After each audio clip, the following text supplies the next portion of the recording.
안녕하십니까? 고린도후서 45번째 시간, 하나님의 일꾼은 하나님을 바르게 드러내야 합니다. 하나님의 일꾼은 하나님을 바르게 드러내야 합니다. 라는 제목으로 하나님 말씀 증거하도록 하겠습니다. 본문의 말씀 고린도후서 6장 8절부터 있는 말씀 함께 읽습니다. 영광과 욕됨으로 말미암으며 악한 이름과 아름다운 이름으로 말미암으며 속이는 자 같으나 참되고 무명한 자 같으나 유명한 자요 죽는 자 같으나 보라 우리가 살고 징계를 받은 자 같으나 죽임을 당하지 아니하고. 우리는 지난 시간 하나님의 일꾼으로서 외적인 자질과 내적인 자질 그리고 영적인 자질을 함께 살펴보았습니다. 오늘은 계속해서 하나님의 일꾼으로서 직분을 수행함에 있어 하나님을 어떻게 바르게 드러내야 할지에 대해 함께 살펴보도록 하겠습니다. 첫 번째는 평가에 대한 유혹을 이겨내야 합니다. 8절입니다. 영광과 욕됨으로 말미암으며 악한 이름과 아름다운 이름으로 말미암으며 속이는 자 같으나 참되고.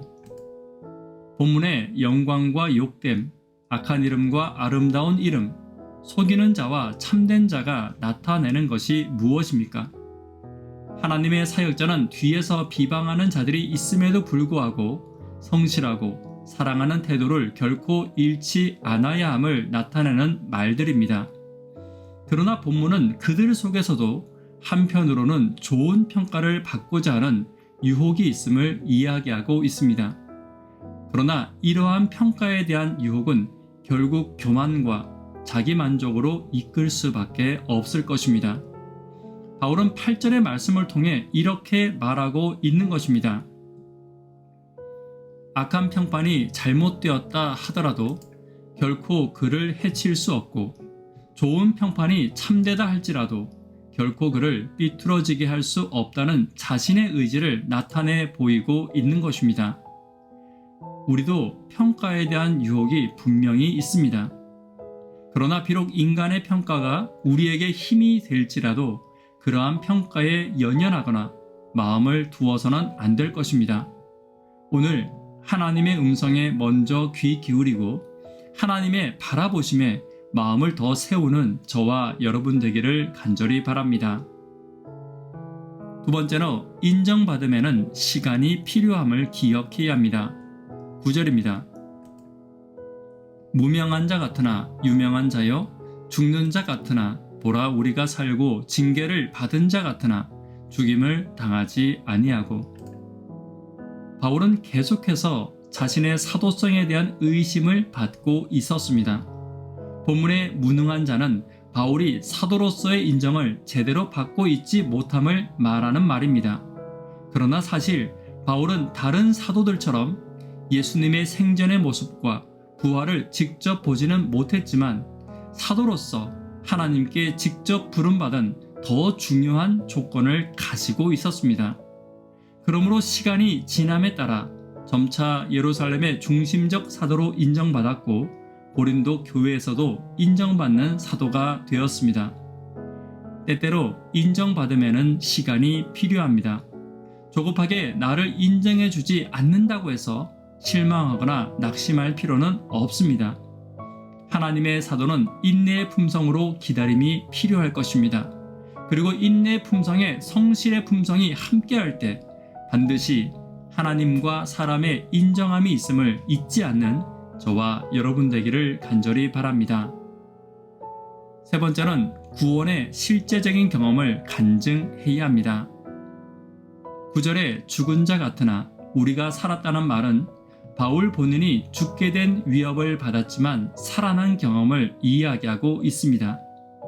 이것은 실제적인 경험임과 동시에 그의 영적인 체험을 동시에 말하는 것입니다. 바울은 죄로 인해 죽게 되었지만 그리스도의 은혜로 구원받았습니다.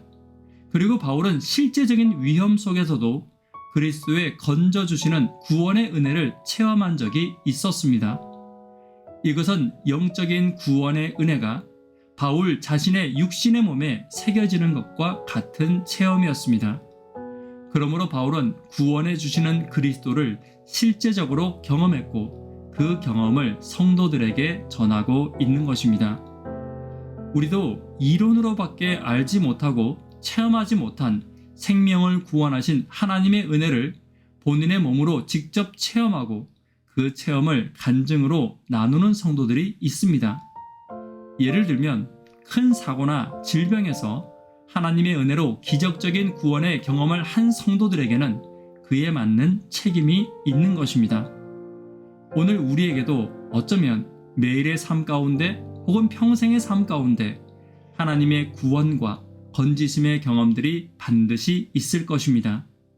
하나님이 나를 건지신 경험들을 잊지 않고 지금도 살아계신 하나님을 전하는 일에 함께하는 저와 여러분 되기를 간절히 바랍니다.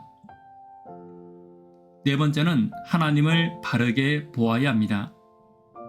성도가 올바른 품성을 가지기 위해서는 하나님을 바르게 보아야 합니다. 바울은 많은 고난을 당했습니다. 그리고 어떤 유대인들은 바울이 당하는 고난이 과거에 바울이 저지른 잘못으로 인해 당하는 하나님의 진노라고 말하며 바울을 비난했습니다. 그러나 바울의 고난은 하나님의 진노가 아니었습니다. 바울의 고난은 바울이 전하는 복음이 진실된 복음이었기에 마귀가 역사하는 것이었습니다. 그러므로 바울의 고난은 오히려 바울이 전하는 복음의 진실성을 드러내는 증거였으며 하나님이 바울과 함께 하신다는 증거였습니다. 우리는 하나님의 품성을 내가 먼저 바르게 보아야 합니다. 때때로 하나님은 아버지가 자녀를 훈계하듯 징계를 사용하십니다. 그리고 이것은 진노라기보다는 사랑과 관심의 증거입니다. 또한 우리는 이러한 훈계에 속한 고난을 바울이 당하는 고난과 구분할 수 있어야 합니다. 바울은 그를 비난하는 유대인들과 성도들의 소리에도 불구하고 결코 하나님을 오해하지 않았고 하나님과의 관계를 멀리하지 않았습니다. 오늘 우리도 마찬가지입니다. 때때로 하나님을 오해하는 소리와 비난이 우리에게 들릴 때가 있습니다. 이러한 소리가 들릴 때 올바른 하나님과의 관계를 지키고 하나님의 품성을 바르게 이해할 때 그리스도인으로서 하나님을 잘 드러낼 수 있음을 잊지 않는 저와 여러분 되기를 간절히 바랍니다. 말씀에 결론 맺도록 하겠습니다. 하나님의 일꾼으로서 하나님을 어떻게 드러내야 할지 함께 살펴보았습니다.